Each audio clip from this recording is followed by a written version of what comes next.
So this is a new company called Immersive Unlimited Limited, with an installation that we had for several months at the Hong Kong airport. So bringing it out of the museum, out of the laboratory, and into the mass public domain.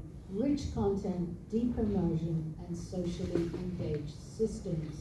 The type of data that we use have unprecedented abilities to capture the world around us. Laser scanning, for example, collects billions of points to represent places such as these heads at Mount Rushmore, scanned by the Scottish Tone.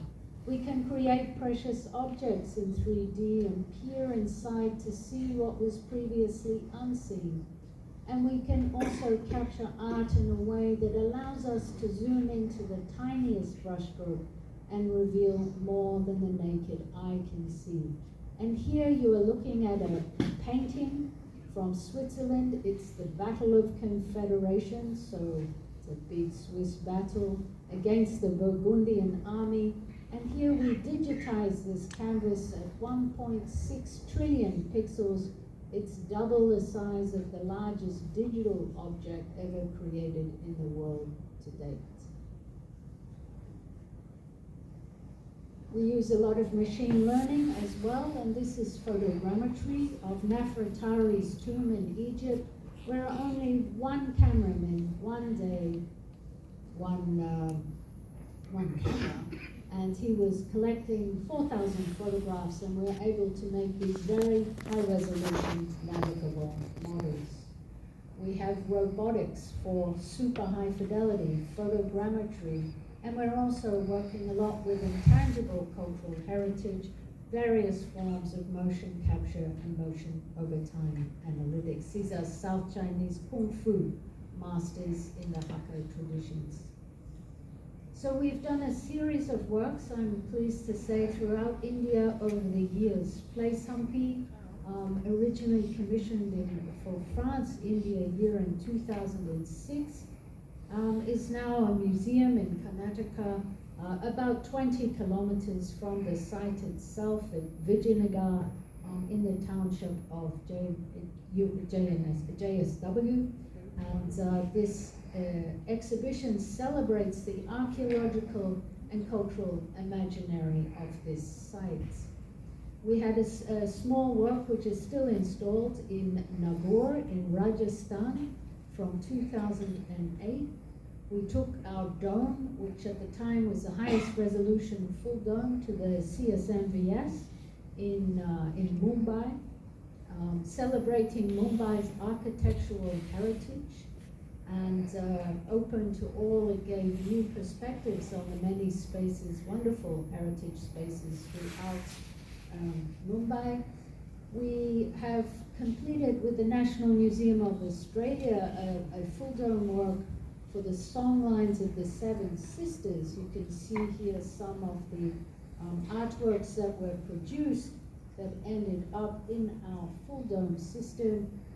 And now this is in Delhi. It opened last week at Humayun's tomb, a celebration of the songlines of indigenous people in Australia.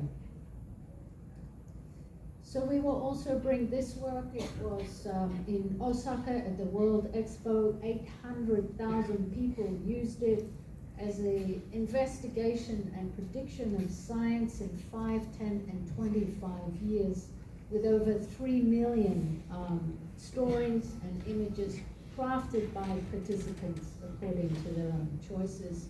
And we will bring this to Bangalore in April next year to the Science Gallery.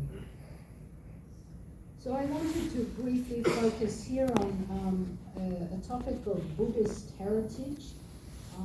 And I will just briefly introduce the Pure Land projects, which began in 2012. So as you know, or may know, Dhulwan is at the edge of the Gobi Desert in northernmost China. It's at the nexus of the Silk Road, and the World Heritage Site has 492 caves carved into this cliff face. Inside, 45,000 square meters of painted frescoes and over 2,000 stucco statues crafted by Buddhist monks over a period of 1,000 years This sublime art treasury is like nothing else in the Chinese Buddhist world. But almost all of these caves are closed to the public to ensure their preservation, and the digital remains the only mode of visitation in an era characterized by heritage at risk. So here they are digitizing all of the caves at super high resolution. They have 60 full-time photographers. They laser scan. They stitch all the data together in situ. And these Pure Land projects that we created were designed to activate the kinesthetic spatial responses of viewers of being inside the cave. They also give us important insights into the museological domain. So the first work was in 360 degree, it's 10 meters across, 4 meters high, about 30 people can be in here. So we can't hear the sound today, but visitors are able to review significant caves, and then they enter inside Cave 220. It's an early Tang cave. We simulate what it's like to be in this cave now, which is using a flashlight, a torchlight. It's the only way to see the mural paintings, although this cave is permanently closed, so you can't get in. So we created in the digital cave a magnifying glass for being able to examine the murals in great detail. Here we're looking at the Sutra of the Medicine Buddhas on the north wall of the cave. And recoloring of the mural paintings done by the Dunhuan Academy, so art historical information and pigment studies. All the instruments were modeled in 3D, and so on. You get the idea. So the AR version of this was conceived for a 1-to-1 scale space with the real cave, and a wireframe from the laser scan was printed on the walls of this exhibition booth at 1-to-1 scale, you can see here. Visitors are using tablets to walk inside this digital model. So it's like a spatial exploration. It's a window on the world that allows you to examine these murals in great detail. Here you can look at the ceiling, but it teaches us important things about how these things work in museums. So it's about harnessing socialization around a single screen. This is the most important aspect of a museum visit. It's not about giving everybody their own device. It's how you harness collective social interpretation. It's also interfaces for young kids, middle-aged ladies, grandmother and grandchild. Grandmother abandons the grandchild and takes off with the screen, so non-ageist systems, very important. And the third most noteworthy quality is that of virtual tourism. Here the wife takes an iPad from her handbag and she's filming her husband's experience as if they were really there. It was reformed as a full-dome experience for the World Economic Forum in Dalian, and live tours were given by myself and an eminent Chinese monk to thousands of the WEF delegates. It's a pyramidal cave, so it perfectly suits this kind of framework. And then a very important project which we began in India, the Atlas of Maritime Buddhism. It's about reconceiving the map as not static, but is emerging in navigational processes that only digital technologies can make available. So we are dealing with the spread of Buddhism from India through Southeast Asia up into China, down into Korea and Japan. It starts in the rock-cut caves of India, and we documented hundreds and hundreds of sites across 7 countries, thousands of locations in 3D panoramic and spherical imaging, along with hundreds of plus of sculptures. So a very small fieldwork team, but with quite powerful cameras. Here we are at Borobudur in Indonesia, in Bagan, in Myanmar, the Shwagadam Pagoda, also in Myanmar. Again, back in Borobudur, Nalanda, of course, right through the great sites of India, the 1st to 3rd century stupa at Sarnati, with these elaborate sculptured panels depicting King Ashoka, who transformed India with the written word, and so on. So many panoramic images that were captured up right through the region, and Nuradipura in Sri Lanka to Monsoonal Ayutthaya in Thailand.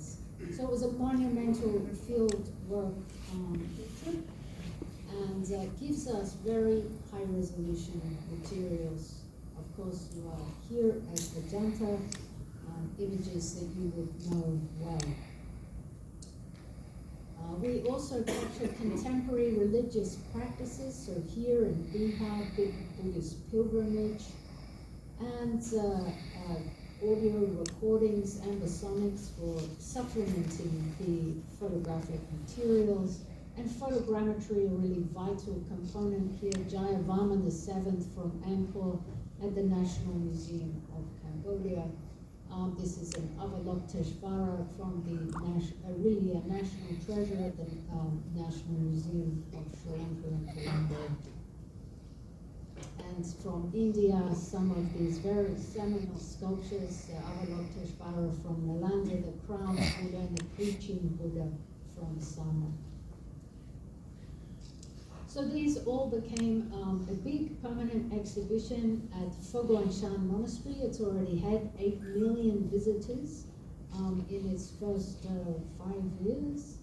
And also a touring exhibition. And now together with the Telangana Tourism Department or Development Corporation, we are here on the banks of the Krishna River at Nagarjuna Sagar, at the Buddhavani site, 150 kilometers from Hyderabad. So we are building a large-scale museum there on the same principles as the one in Phogwan Shan Monastery. So, and to our work here, wonderful work, Double Truth, with the Bihar Museum for the Biennale. And we had the great pleasure to come here and document a series of their objects spanning Jain, Hindu, and Buddhist traditions. So as you heard already, this is part of an Indo-Swiss grant, also part of the Biennale. And it examines sacred objects, their reception and agency, blockchain, restitution, and custodianship. And this is one example. So here we are making photogrammetry in the museum with these absolutely seminal sculptures, and these produce very high resolution models that are now inside this circumambulatory system that allows participants to reveal a dynamic temporal sequence as you circumambulate the object. And I'm not going to show you too much on video because you will be able to see this upstairs tonight. So I'd like to again thank the wonderful team at the Bihar Museum, and in particular Monita Ghosh for her great help, and her wonderful team along with the Director General. Thank you so much.